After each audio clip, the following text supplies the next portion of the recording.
મારું નામ કૌશલ્યા માધવપરિયા છે અને જેવી રીતે બધા જાણે છે એમ સ્થાનિક સ્વરાજ્યની ચૂંટણી આવી ગઈ છે અને માધાપર નવાવાસમાંથી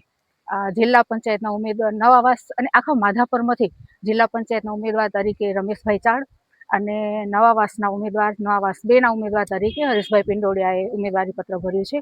અને અહીં આખી ટીમ અમારી ઉમેદવારશ્રીઓના પ્રચાર પ્રસાર માટે એકત્રિત થઈ છે. આખી ટીમ ઘણા વર્ષોથી એક ઉમેદવાર જે સારો ઉમેદવાર છે એ સારી લીડથી જીતે એના માટે અમે લોકો દર વર્ષે પ્રયત્ન કરતા હોઈએ છીએ અને અમને ખૂબ સારી સફળતા પણ મળે છે. હવે એવું થઈ ગયું છે કે કયા ઘરમાં કોણ વડીલ છે, કોને લેવાના છે, કોણ મતદાન કરી શકે એમ છે, કોણ નથી કરી શકતા, એ બધી જ અમારી આખી ટીમને ખબર હોય છે અને ખૂબ સારી રીતે મતદાન કરાવડાવે છે. આ વખતે પણ આશા છે કે વહેલામાં વહેલી તકે ખૂબ સારું એવું મતદાન થઈ જશે અને અમારા ઉમેદવારશ્રીઓ ખૂબ સારી લીડથી જીતશે.